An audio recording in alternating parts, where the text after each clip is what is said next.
ब्रह्मा कुमारी संस्था का प्रतिष्ठित और जन जन की आवाज बना रेडियो मधुबन 90.4 12 सालों का हो गया। इस अवसर पर ब्रह्मा कुमारी संस्था के मनमोहिनी वन स्थित ग्लोबल ऑडिटोरियम में समारोह का भव्य आयोजन किया गया। इस अवसर पर सिरोही विधायक संयम लोढ़ा, रेडियो मधुबन के निदेशक BK Karuna, TV actor Neelam Gupta, वरिष्ठ राज्योग शिक्षिका BK Usha, radio Madhuban coordinator BK Yashwant समेत कई लोग शामिल हुए। कार्यक्रम के दौरान स्थानीय कलाकारों ने मारवाड़ी से लेकर कई प्रकार की शानदार प्रस्तुतियां दी। तकरीबन 3 घंटों तक चले इस कार्यक्रम में कई प्रस्तुतियां दी गई।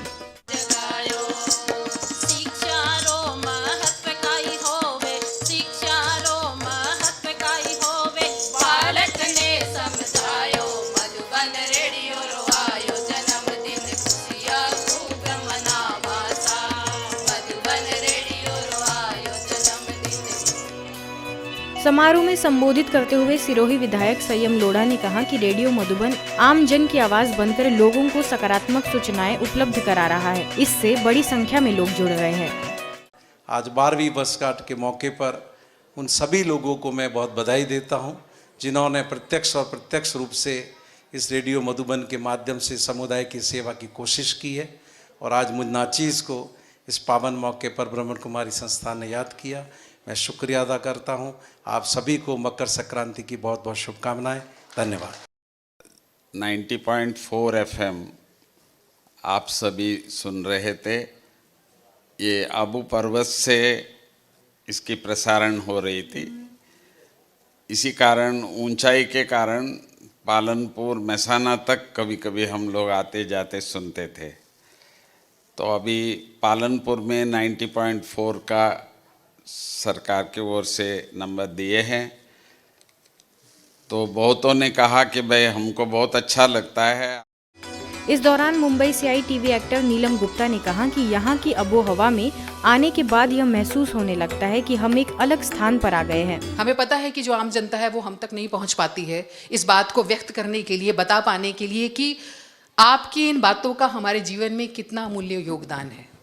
तो इस 12वीं वर्षगांठ पर मैं बहुत बहुत अभिनंदन करती हूँ मधुबन रेडियो का, और बहुत बहुत धन्यवाद करती हूँ कि उन्होंने मुझे मुंबई से आमंत्रित किया। और सौभाग्य है मेरा कि मैं आज यहाँ उपस्थित हो पाई, क्योंकि मुझे कहीं और होना था और मैं यहाँ पर हूँ। तो मैं बहुत बहुत धन्यवाद करती हूँ। रेडियो मधुबन परिवर्तन तो अवश्य ला रहा है समाज के अंदर, और ये परिवर्तन भी एक सकारात्मक परिवर्तन दिखाई देता है। इस यात्रा के सफलतापूर्वक चलते रहने पर और इस 12 वर्ष के माइलस्टोन को पूरा करने पर मैं यशवंत भाई सहित रेडियो मधुबन की पूरी टीम को बहुत बहुत बहुत इस संस्था की ओर से, ब्रह्मा कुमारीज की ओर से बहुत बहुत बधाई देता हूँ, बधाई देता हूँ, बधाई देता हूँ। जो भी कार्यक्रम यहाँ पे होता है उसमें मुझे याद करते हैं, ये मेरा सौभाग्य है। और यहाँ का जो प्रेम और प्यार है उसको मैं मना नहीं कर पाता हूँ। कुछ बंदिशें सरकारी नौकरी में रहती है, कुछ टाइम की रहती है, फिर भी जैसे तैसे करके जो टाइम मिलता है उसमें मैं यहाँ आता हूँ और आप सबसे मिलने का मौका मिलता है। और इस कैंपस में आने के बाद में एक अलग एनर्जी, एक अलग स्फूर्ति, एक अलग कॉन्फिडेंस, जज्बा काम करने का मिलता है। मकर संक्रांति और हमारे रेडियो मधुबन का 12 वर्ष अपने आप में एक ऐतिहासिक स्मरण दिवस हमारे लिए बना है। मैं पुनः सभी को बहुत बहुत बधाई देना चाहता हूँ। मैं रेडियो मधुबन से कुछ करीब 2 साल से मैं आपके संपर्क में आया हूँ। रेडियो मधुबन, और जैसा कि आप सभी जानते हैं कि हमारी ये पवित्र संस्था जो कृषि से काफ़ी कुछ, कृषि में भी अपना योगदान दे रही है।